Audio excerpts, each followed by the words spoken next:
علیکم دوستوں آپ سب کو بہت بہت عید مبارک ہو، اور آپ کی عید جو ہے وہ بھرپور خوشیوں سے بھرپور گزرے، بہت اپنے اہل و عیال کے ساتھ بہت اچھے طریقے سے گزرے، اور جو ہے آپ اس کو بھرپور طریقے سے انجوائے کریں۔ تو دوستوں آج جس ٹاپک پہ ہم بات کریں گے وہ آپ نے دیکھا ہے، جیسے بہت سوشل میڈیا پہ ایک بہت زیادہ بحث چل رہی ہے، یعنی کہ ایک طرف ایک لبرل طبقہ ہے، ایک سیکولر ہے۔ تو آپ نے دیکھا جو کچھ دن پہلے پشاور کی جو لوور کورٹ میں واقعہ پیش آیا،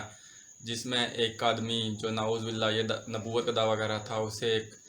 لڑکے نے جج کے سامنے جو ہے وہ گولیاں مار کے قتل کیا۔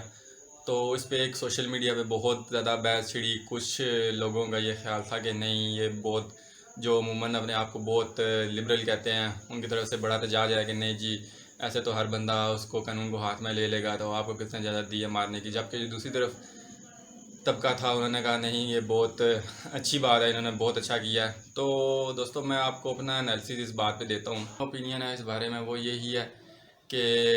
جیسے کہ آپ کو پتہ ہے کہ ہمارا دین یہ کہتا ہے کہ نعوذ باللہ اگر کوئی نبوت کا جھوٹا دعویٰ کرے تو وہ واجب القتل ہے۔ اور یہ آپ سے نہیں، یہ صحابہ کرام سے کے دور سے ہے، جب نبی پاک صلی اللہ علیہ وسلم کا دور ہے تب بھی بہت سے کذاب پیدا ہوئے جنہوں نے جھوٹی نبوت کا دعویٰ کیا، اور ان کا بالآخر سر قلم کر دیا گیا، اور تا قیامت اس کی یہی سزا رہے گی۔ اب جہاں تک تعلق رہ جاتا ہے کہ ہم نے یہ تعین کیسے کرنا ہے کہ کوئی جو ہے وہ نبوت کا دعویٰ دار ہے یا نہیں، یا کوئی کسی پہ الزام نہ لگا دے، تو اس کے لیے عدالتیں موجود ہیں۔ اگر کسی پہ یہ الزام لگتا ہے تو وہ اپنے آپ کو ادھر ثابت کر سکتا ہے کہ نہیں، اس نے ایسی بات نہیں کی۔ لیکن یہ جو آدمی تھا، اس نے اقرار کیا کہ ہاں میں نے یہ کام کیا اور یہ الزام سچ ہے۔ تو جب بھی اس کے اقرار کے بعد پھر پیچھے کوئی وجہ نہیں بنتی تھی کہ اس کو سزا نہ دینے کی، اس کا سراسر جو ہے ذمہ دار ہے وہ جج صاحب ہیں، جنہوں نے اتنی 2 سال کا مقدمہ لٹکائی رکھا۔ اگر ایک شخص خود یہ اپنے منہ سے قبول کر رہا ہے کہ ہاں میں نے یہ توہین کی ہے، تو پھر ان کو کوئی دو رائے نہیں تھی، ان کو سزا دینی چاہیے تھی، جو کہ انہوں نے نہیں دی، اور پھر بالآخر پھر انڈیویجولی یہ کام کرنا پڑا۔ اور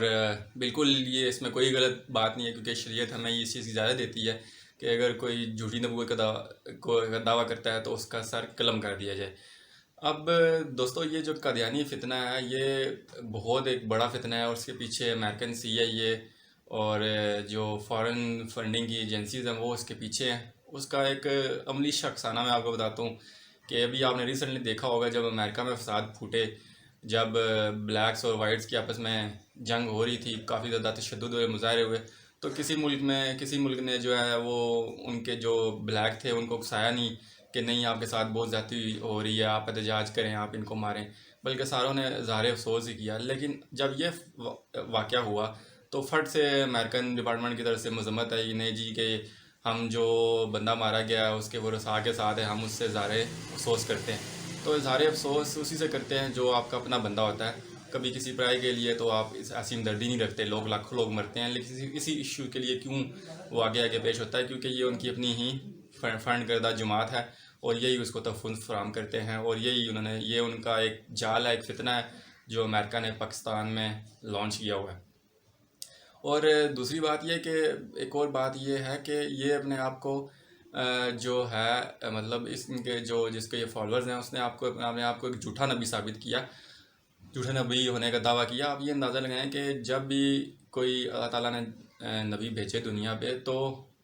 تو ان کا کریکٹر جو تھا وہ مثالی کریکٹر تھا، ٹھیک ہے؟ جیسے نبی پاک صلی اللہ علیہ وسلم کو جب اللہ تعالیٰ نے کہا کہ آپ دین کی تبلیغ شروع کریں، تو انہوں نے کفار سے کہا کہ اگر میں تم لوگوں سے پوچھوں کہ اس پہاڑی کے پیچھے ایک لشکر موجود ہے جو تم پہ حملہ آور ہو جائے گا، تو کیا تم میری بات مانو گے؟ تو کفار تھے، انہوں نے کہا بالکل ہم آپ کی بات سچ مانیں گے، کیونکہ آپ نے کبھی زندگی میں جھوٹ نہیں بولا۔ تو یہ ہمارے نبی صلی اللہ علیہ وسلم جو خاتم النبیین تھے، ان کا جو تھا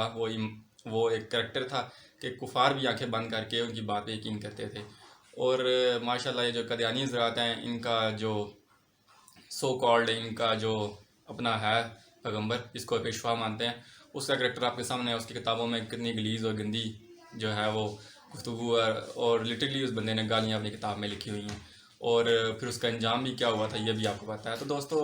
ہمیں اللہ تعالیٰ سے دعا یہی کرنی چاہیے کہ اللہ تعالیٰ نے ہمیں مسلمان گھرانے میں پیدا کیا، ہماری زندگی کی شروعات بھی ایمان سے ہوئی تھی، اور ہمیں یہ دعا کرنی چاہیے کہ ہماری زندگی کا اختتام بھی ایمان سے ہو۔ تو دوستو ملتے ہیں نیکسٹ ویڈیو میں انشاءاللہ، تب تک کے لیے اللہ حافظ۔